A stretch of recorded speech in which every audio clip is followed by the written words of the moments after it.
Hi guys! It's me again, Mrs. B! And for today's video, itatry nga natin ang afritada sauce ng UFC.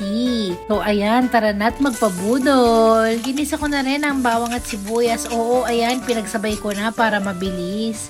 At nilagay ko na tong chicken.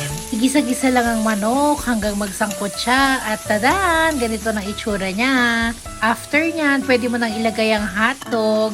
Chicken hotdog nga pala yan. Tapos, nilagay ko na rin ang patatas at ang carrots. Ninalo-halo ko lang at lagyan mo ng konting tubig. Uy, naglagay na rin pala ako ng patis at saka ng pepper.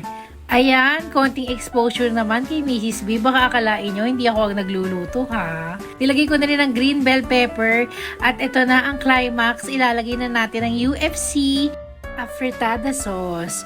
Uy, UFC, baka naman ako'y mapansin mo, ha? O, ayan. Medyo nagmamadali nga tayo magluto dahil, of course, time is gold.